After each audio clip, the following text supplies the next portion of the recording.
Bonjour, famille du Centre chrétien des Sept-Îles. Nous allons aborder la cinquième petite étude qui s'intitule « L'engagement envers l'Église locale ». Cette petite étude vise à aider le chrétien, le croyant, à comprendre son besoin de s'engager et de s'impliquer dans une église locale pour réaliser son plein potentiel en Christ, devenir mature dans sa croissance et son développement spirituel, et pour qu'il puisse être relâché pleinement dans le ministère qui lui a été confié de la part du Seigneur pour l'avancement et la cause de Christ et de son royaume. C'est ça fait partie de mon travail d'équiper les saints en vue de l'œuvre du ministère.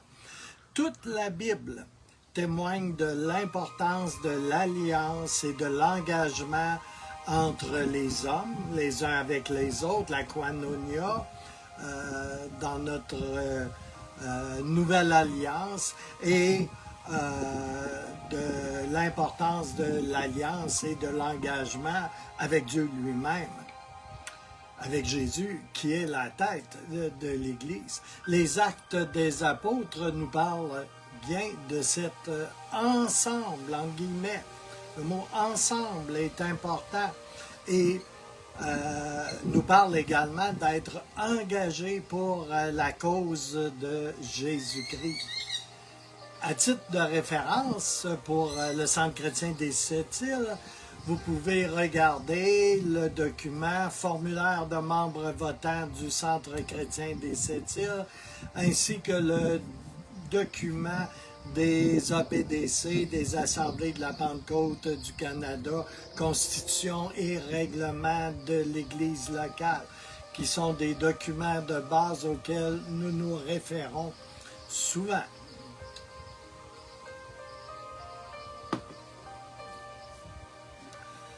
Alors, des versets clés. Éphésiens 2, 19 à 22, dans la version second 21. Ainsi donc, vous n'êtes plus des étrangers, ni des résidents temporaires. Vous êtes au contraire concitoyens des saints, membres de la famille de Dieu. Vous avez été édifiés sur le fondement des apôtres et des prophètes, Jésus-Christ lui-même étant la pierre angulaire.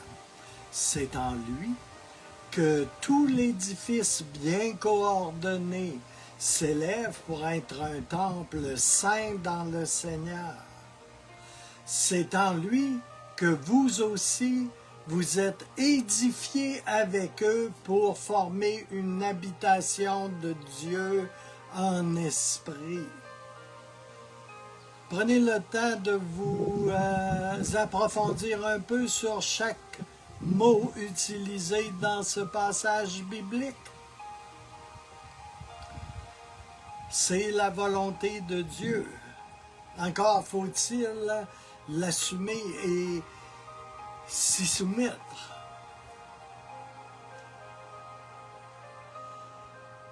La version Éphésiens 2e chapitre, versets 19 à 22, dans la parole vivante, qui est une version emphasée, actualisée.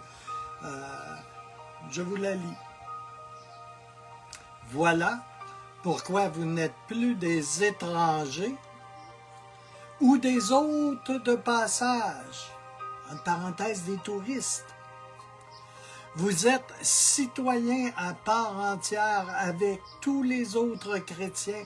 Vous êtes le peuple même de Dieu mis à part pour lui. Vous faites partie de sa famille. Vous êtes l'édifice que Dieu construit sur le fondement des apôtres, ses porte-paroles. Jésus-Christ en personne en est la pierre d'angle sur laquelle tout l'édifice s'aligne. C'est en lui que toute la construction s'élève harmonieusement, chaque pierre s'adaptant parfaitement à ses voisines, afin d'être un vrai temple consacré au Seigneur. Par votre union avec le Christ, vous avez été intégrés à ce sanctuaire avec les autres pour former une demeure où Dieu habite par son esprit. Les deux versions sont extrêmement intéressantes, parlantes. Je prie cet après-midi que la parole puisse devenir vivante dans vos cœurs. On a besoin d'une parole vivante et d'un livre ouvert. Oh, alléluia! On n'a pas seulement besoin du logos, on a besoin du souffle de l'esprit sur le logos pour qu'il devienne réma, pour qu'il devienne révélation et qu'il soit activé dans nos vies, dans nos cœurs. Oh, alléluia! C'est ma prière pour vous à l'instant même. Alléluia! Que veut dire le mot engagement? Être engagé à quelqu'un veut dire s'attacher à lui, adhérer, se joindre, ou, en langage un peu plus populaire, de se coller côte à côté d'un autre, qui est lui-même à côté d'un autre, pour qu'il y ait un ensemble. Deuxièmement, dans le langage grec, le concept d'être engagé signifiait aussi avoir un attachement ferme et le fait aussi de se donner fermement et entièrement à un autre, d'être transparent les uns avec les autres, d'être solidaire, d'être redevable, etc., etc. Autre point, quels sont les domaines d'engagement que Dieu nous enseigne?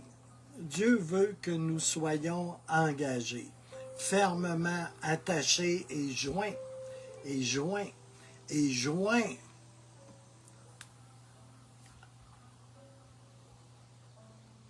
de près à lui et attachés au Seigneur. On voit ça dans Actes 11, 23, 1 Corinthiens 6, 17. Deuxièmement, Dieu veut que tous soient engagés envers la parole de Dieu comme étant le fondement pour notre vie. Le fondement de notre vie n'est pas une culture d'église ou une autre culture d'église, c'est la parole de Dieu. C'est la Bible, d'un couvert à l'autre. C'est la parole de Dieu.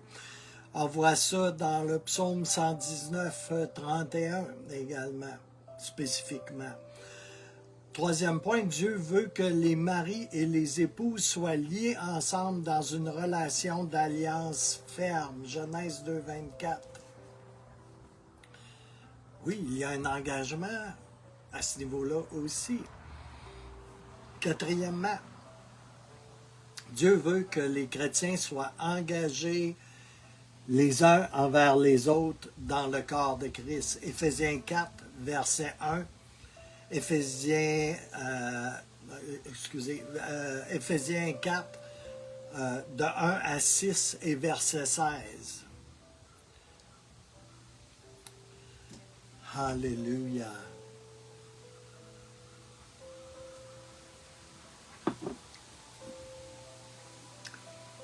Quelles illustrations de l'Église Dieu nous donne-t-il pour nous aider à comprendre l'importance de notre engagement? Ce n'est pas dans la petite étude, là, je veux juste glisser quelque chose. Toute la semaine, là, le Seigneur me dit, Gilles, considère la fourmi. Hein? C'est dans les Proverbes. Oh, alléluia. La société des fourmis, il y il y a les abeilles sont à un niveau sociétal de développement, d'organisation, qui est comparable à l'organisation des fourmis. Mais quel merveilleux enseignement il y a là à regarder comment les fourmis fonctionnent en société. Et il y a un parallèle extraordinaire à faire avec ce qui devrait être le fonctionnement d'une autre sorte de fourmi qu'on appelle le chrétien engagé. Oh, alléluia! Les parallèles sont lumineux. Oh, merci Seigneur. Mais ce n'est pas mon propos. Peut-être un jour une prédication. Alors Dieu utilise plusieurs moyens pour nous enseigner au sujet de l'engagement. Il y a 3 concepts principaux que Dieu associe avec l'Église pour nous aider à comprendre comment nous nous accordons les uns aux autres. Alors, premier point.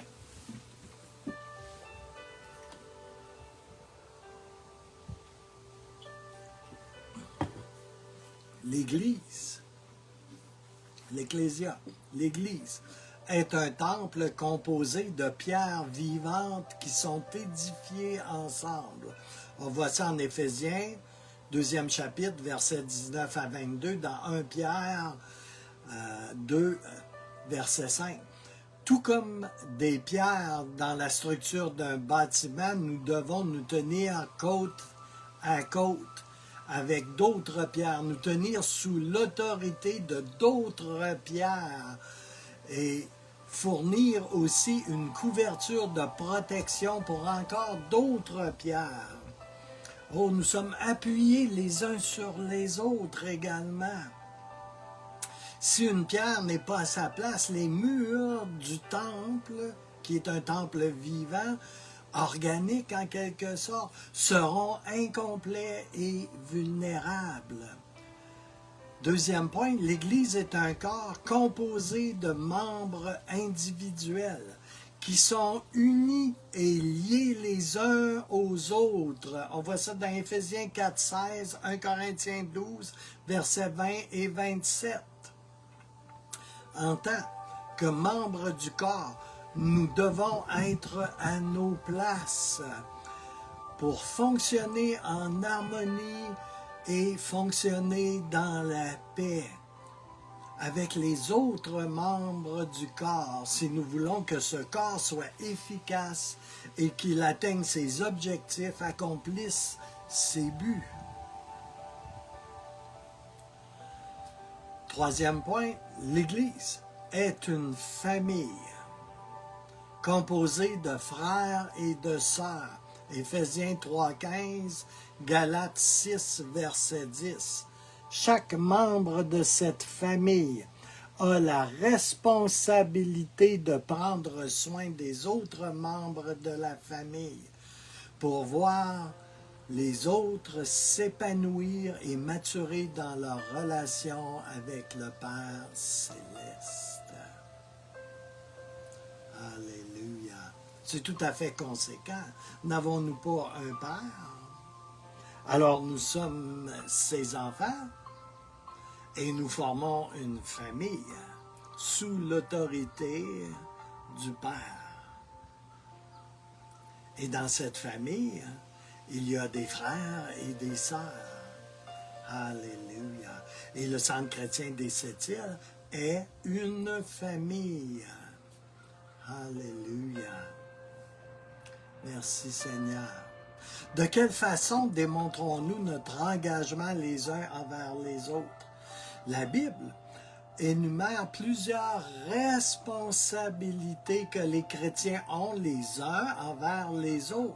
Chaque chrétien doit mesurer ses relations avec les autres selon ce guide merveilleux qu'est la parole de Dieu. Il y a plusieurs choses que les chrétiens font ou devraient faire, mais on va dire qu'ils font, à cause de cet engagement. quand on est engagé, il y a des choses qu'il faut faire. Alléluia. Nous avons des responsabilités. Premièrement, ils s'aiment les uns les autres. 1 Pierre 1, 22. Dans la famille. Je parle bien dans la famille. Deuxièmement, ils se consolent les uns les autres. 1 Thessaloniciens 4, 18. C'est pour ça qu'on a besoin d'être en sécurité également les uns avec les autres. Et qu'on a besoin de respect les uns avec les autres. Dans la famille. Dans la famille. Vous savez, ici, là, il y a d'autres maisons autour, il y a d'autres familles. Mais moi, dans ma famille, là, il y a des règles qui ne sont pas nécessairement les règles de ces autres familles, qui par ailleurs ne connaissent pas pour la plupart le Seigneur.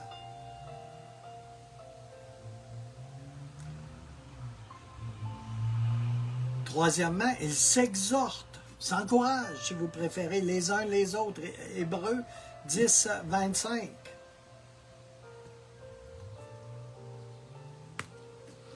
Alléluia.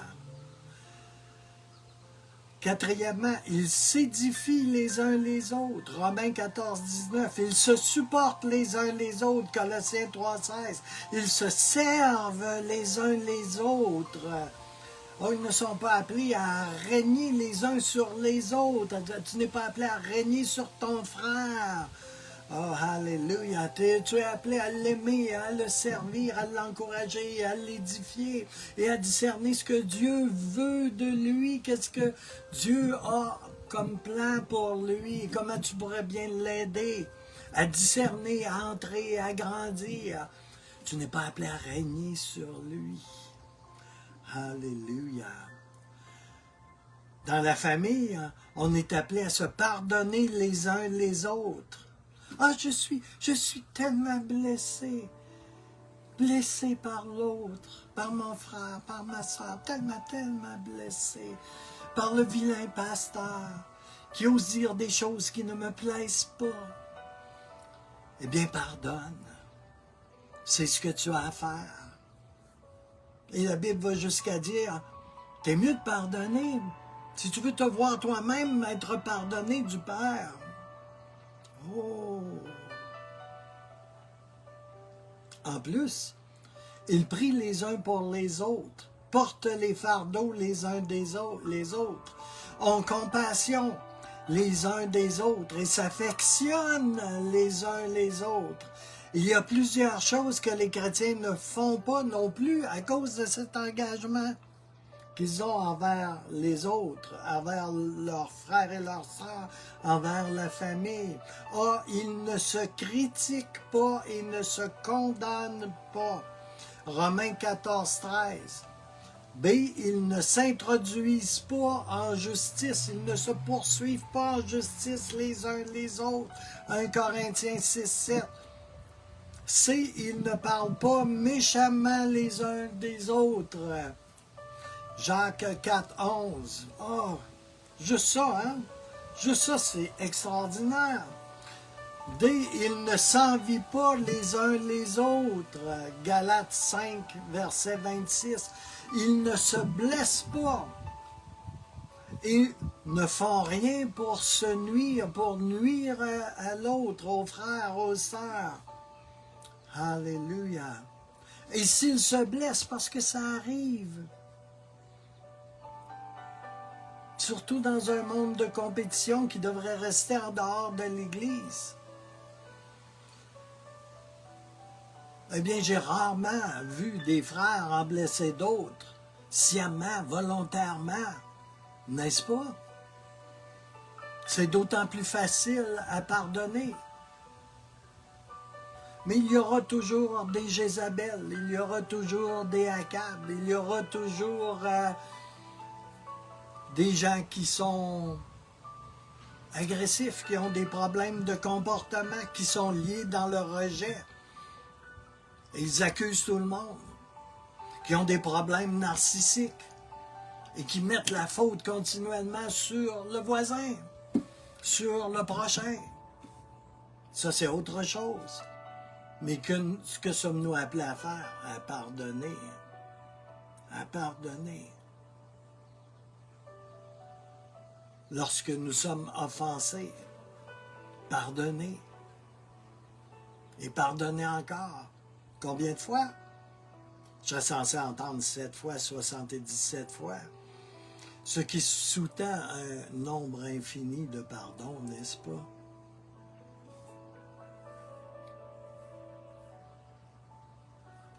Alléluia. Comment est-ce qu'on exprime notre engagement dans l'Église locale? Dieu ne veut pas que nous vivions ses vérités, sa vérité par rapport à nos relations avec le corps de Christ en général, mais il veut que nous démontrions un engagement envers une famille de Dieu locale. Quand une personne est engagée envers une église locale, cela signifie et implique plusieurs choses, n'est-ce pas? Cela veut dire qu'elle ou il s'engage envers une famille spécifique d'église. Psaume 68, 7. Ça veut dire aussi qu'il ou elle est prêt ou prête à volontairement supporter la vision et la direction de cette famille. Troisièmement, ça veut dire qu'il ou elle est prête à venir volontairement sous l'autorité qu'il y a dans cette famille. Hébreux 13, 17. Quatrièmement, ça veut dire qu'il ou elle est prête à donner volontairement son temps et de son énergie à cette famille. Cinquièmement, ça veut dire qu'il ou elle est prête à volontairement s'engager au temps des réunions de cette famille. Et je dois dire que c'est important que quand il y a des réunions, par respect pour les gens impliqués, puis par respect et pour honorer les autres personnes de cette famille, il est important d'arriver à l'heure et même d'arriver en avance, n'est-ce pas? Cela démontre quelque intérêt en quelque part.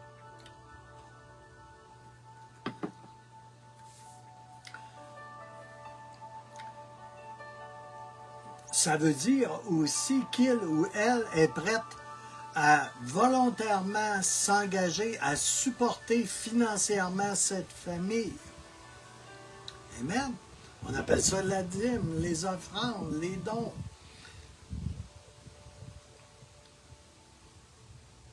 Cela peut vouloir dire de partager des biens également.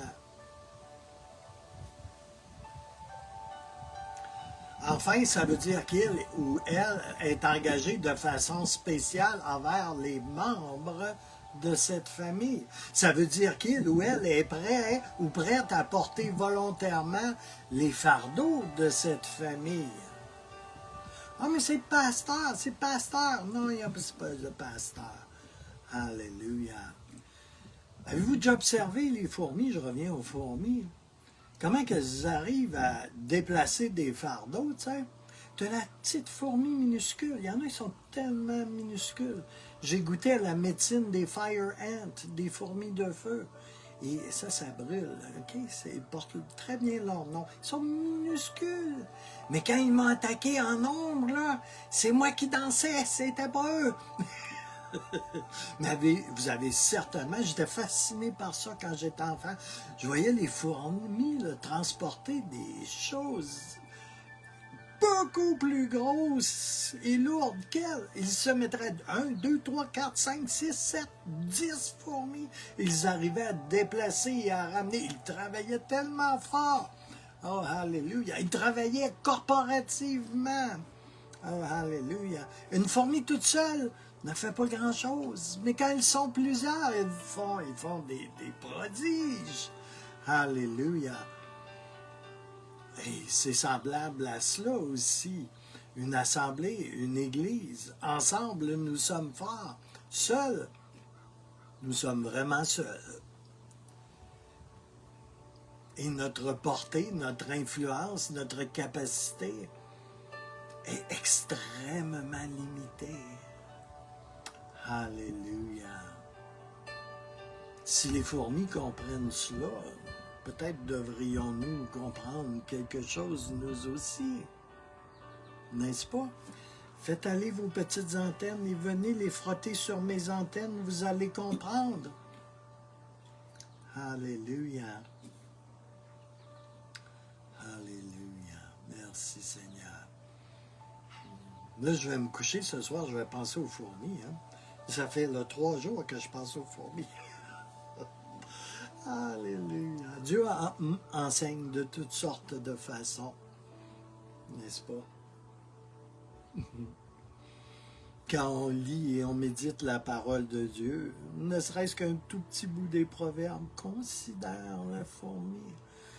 Alors, la parole peut devenir vivante et tellement riche en toutes sortes d'illustrations que le Saint-Esprit nous communique. Alléluia. Je le redis encore, on a besoin d'une parole vivante. On a besoin du souffle de l'Esprit sur les mots de la Bible. Oh, alléluia. Est-ce que nos engagements, une question, est-ce que nos engagements ont besoin d'être verbalisés, déclarés, confessés, proclamés, prophétisés, relâchés, semés dans l'atmosphère intérieure, dans l'atmosphère autour de nous? Oh, alléluia! Est-ce que nos engagements ont besoin d'être verbalisés? Alléluia! Oui. Verbaliser, déclarer, take a stand pour nos engagements. Ça les confirme et ça les affermit également. Ceci est vrai pour l'échange, par exemple, des vœux de mariage. Le mariage n'est-il pas un engagement? Deuxièmement, ça a toujours été vrai avec les engagements variés que nous retrouvons dans la Bible. C'était toute qu'une affaire.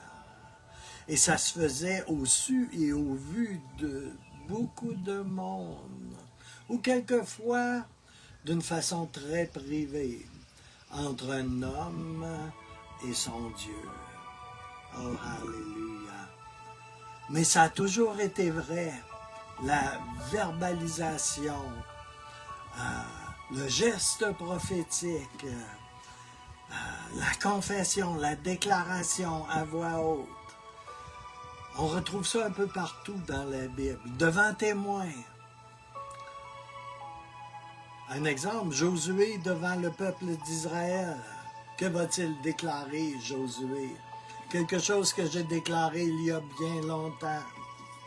Oh, alléluia, moi, Gilles Larose, moi et ma maison, nous servirons l'Éternel. Josué 24, 15.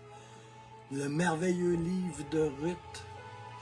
Ruth avec Naomi, que va-t-elle proclamer, déclarer devant le ciel et l'enfer, sur la terre des vivants? Où tu iras, j'irai. Où tu demeureras, je demeurerai. Ton peuple est mon peuple, et ton Dieu sera mon Dieu. Ruth, chapitre 1, verset 16. Et je conclus cette petite étude qui pourrait prendre beaucoup d'expansion si je me laissais aller. Mais en conclusion, dans les temps que nous vivons, Dieu est en train d'enseigner à son corps le besoin d'être engagé. Cependant, tout engagement général à Christ, à son Église, à son royaume, à sa cause, doit se manifester par un engagement spécifique envers un lieu et un rassemblement de croyants. Ce lieu est l'endroit où se joint l'ecclésia et où on trouve la koinonia. Ecclésia est un mot grec qui veut dire tout simplement église, assemblée, lieu commun. Et koinonia veut dire amour fraternel, fraternité dans le Seigneur, dans le Seigneur. Alors l'Église est l'amour fraternel autour de la présence de Jésus-Christ, autour de la présence de Dieu. Oh, Alléluia, l'Assemblée des saints. Dire que nous sommes engagés de façon générale à ce que Dieu est en train de faire et de ne pas s'identifier à une église locale de façon spécifique, c'est de vivre négligemment, sans faire attention. Et cela a pour résultat de conduire à la déception, dans la déception. Si un enfant agirait de la sorte dans le naturel, dire qu'il fait partie de la grande famille de l'humanité, mais en même temps, il refuserait de s'identifier avec une famille naturelle spécifique. Cela serait non seulement un peu ridicule, mais cela ferait de lui un orphelin, un éternel orphelin. Enfants de Dieu, sommes-nous orphelins encore? De par notre nouvelle naissance, ne sommes-nous pas en communion avec un Père, qui est le Père céleste, mon Papa? Oh, Alléluia, Alléluia. J'étais orphelin avant de connaître le Seigneur. J'avais un père selon la chair, excellent. J'avais une mère selon la chair. Et je n'étais pas orphelin, mais j'étais orphelin de mon Créateur, de celui qui a les véritables desseins de ma destinée. Alléluia. C'est pourquoi j'ai été créé. Oh, Alléluia. Merci Seigneur. Alléluia. Combien d'enfants de Dieu désirant s'identifier avec le corps de Christ universel et la famille de Dieu ont refusé de s'identifier avec et de s'engager envers une assemblée locale spécifique. Combien c'est triste. Alléluia. Alléluia. Et ce n'est pas mon sujet cet après-midi, mais il y aurait beaucoup à dire. Alléluia. En ces jours, que Dieu puisse nous aider à avoir le courage de prendre des engagements fermes. Et enfin, pour une petite méditation, j'ajouterai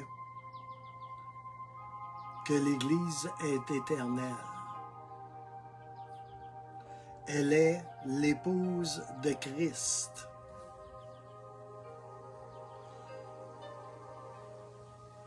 Et je veux juste souligner ceci ici. Peut-être que cela va parler à quelques-uns. La façon qu'on la traite, l'épouse de Christ, l'Église, et la façon qu'on la juge ici et maintenant serait différente dans l'éternité. Séparée de l'Église ici et maintenant, il en serait différemment dans l'éternité. Posez-vous la question. La réponse pourrait s'avérer de quelques conséquences, bien-aimés. Alléluia. Je ne veux pas être trouvé comme quelqu'un médisant sur l'épouse de Christ, critiquant l'épouse de Christ.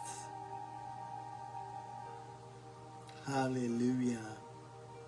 Ce qui ne m'empêchera pas de dire des vérités cependant. Oh, Alléluia. Alors, sur ce partage au sujet de l'engagement envers l'Église locale, je prie cet après-midi que le Saint-Esprit puisse souffler quelque chose de vivant dans vos vies. Que ces paroles partagées, ces versets, ce message dont je ne suis qu'un humble messager, porte-voix, que le Seigneur puisse souffler la vie et conduire dans la vérité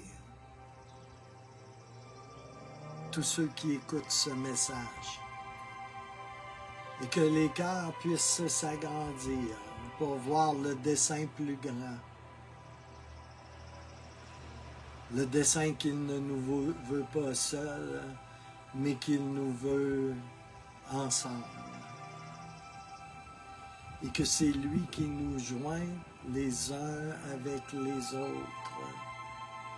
Comme c'est par ailleurs lui qui nous a séparés avec les uns et avec les autres, pour que nous puissions, selon la vocation qu'il nous a donnée, oh Alléluia, marcher dans une sanctification et dans une mise à part pour lui. Il ne nous a pas cependant retirés du monde pour que nous soyons sans relation avec ces autres personnes qui ont besoin de venir à la connaissance de Jésus-Christ. Et nous sommes ici encore pour témoigner sa miséricorde, combien il est bon, pour représenter d'une représentation la plus exacte possible Papa qui est dans le ciel. Oh, Alléluia. Puissions-nous être un évangile lu. Oh, Alléluia. Dans le nom puissant de Jésus. Que la pleine bénédiction de Jésus-Christ soit sur vous. Oh, Alléluia. Merci Seigneur. Au revoir.